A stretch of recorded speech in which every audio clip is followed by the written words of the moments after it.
Well, good afternoon, everybody, and welcome to the Wednesday edition of the BrisNet Let 'em Run Pick of the Day.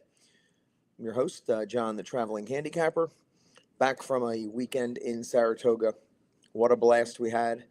Uh, fun with the sail, spending the day on Lake George with track announcer Frank Miramati. Um, Great family, friends, company up there. Um, Get to see everybody usually once a year in August when everybody makes it back. My New Orleans guys always make it Whitney weekend. Mike Hall, breeder, owner, trainer, or seller, sold 4 of his horses at the yearling sale the last 2 nights. Hung out with him. Good friend Wesley Ward uh, made a purchase, and they bought a $2.3 million for one of his clients. Went over and checked out the horse after the sale was done. That great Whitney card, great Friday racing. Just couldn't connect on any of the the real bets, but overall, great time at the Adelphi Racing Club party on Friday night. Um, Saturday Whitney Day, pretty special with Sovereignty getting the job done and Nitrogen running her eyeballs out, like we said on Monday.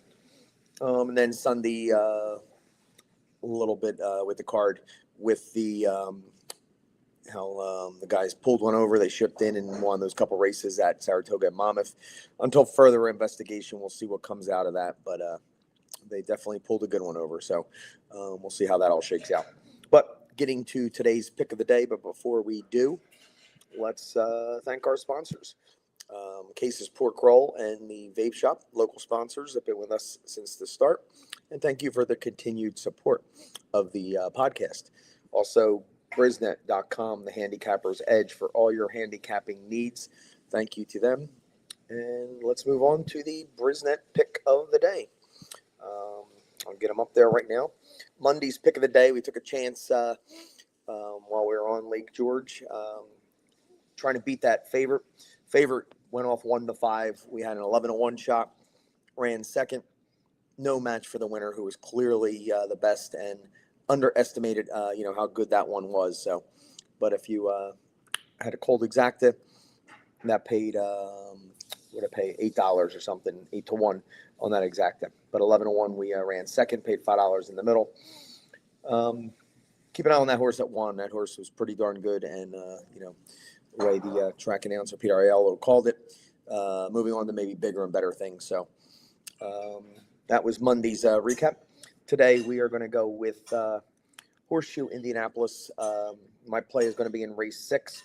Tis the Sight, 12-1 morning line, off the turf race. So this one will come down. Lone Speed ran good on the dirt before. Mostly a dirt horse. Only tried the turf the one time. So good spot to come off the turf. Lone Speed controlling on the front end and should get the job done.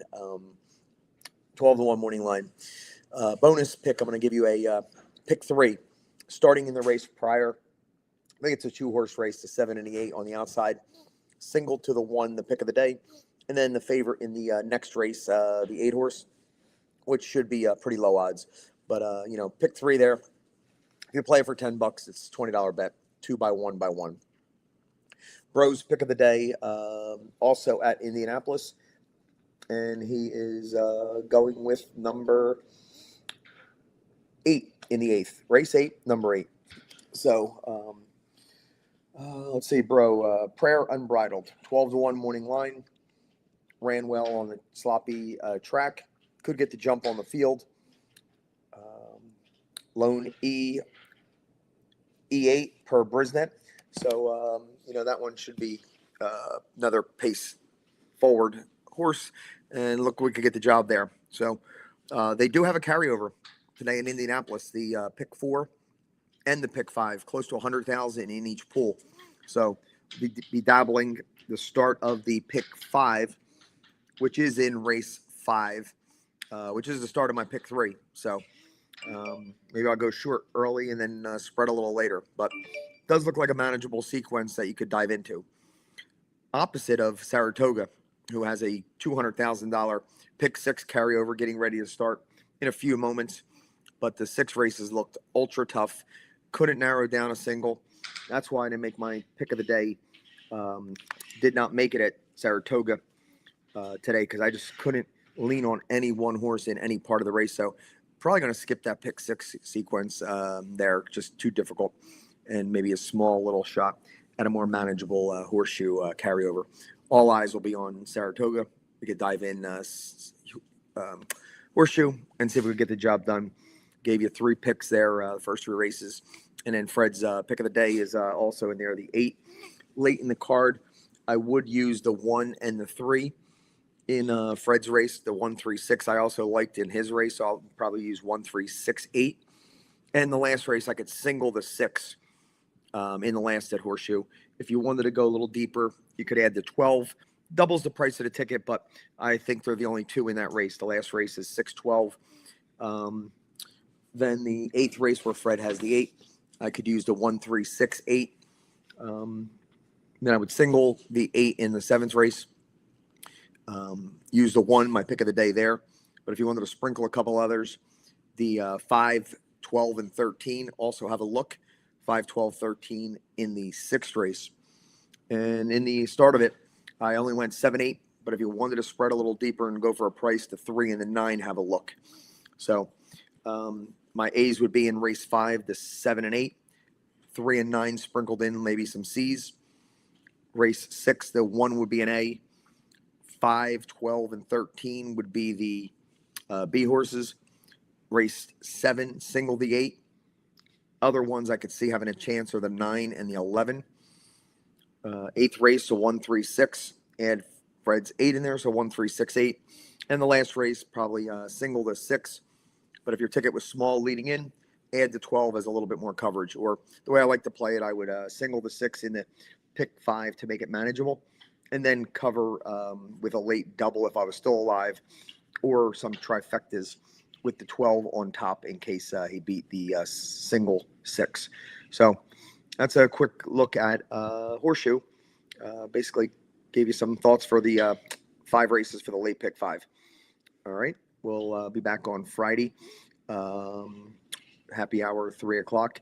We will cover the Christopher Clement 1.5 mile turf race from Saratoga, and we will look at the King's Plate, the $1 million King's Plate from Woodbine that will be run on Sunday. Got a big favorite for Josie Carroll. So see if we can get around that one, or we're just going to lean on it. So tune in on Friday for happy hour. Saturday would be the 12:30, the late pick 5 at Saratoga. Features 2 stake races, the Christopher Clement and a minor $200,000 stake. So this is a little down weekend after the Whitney. Then they'll come back strong with the Alabama and the Travers and the Labor Day weekend card to end the meet. And all looking forward to opening day at Belmont, which is September 18th, where they unveil the new building at Belmont. 4 years in the making, and it's almost ready. It won't be fully open, but they'll have the opening. And if Forever Young shows up from Japan and Sovereignty clash in that race leading into the Breeders' Cup, you know, what an opening day feature that would be. The top 2 world number 1 and number 2 horses on the dirt, most likely. So let's hope that comes together and go from there. So see everybody on Friday, 12:30 for the happy hour show. And with that, we'll sign off and thank our sponsors again, Case's Pork Roll, the Vape Shop, and BrisNet.com, the Handicapper's Edge. And we will see you on Friday, and hopefully today, let them run. Thanks for joining, everybody.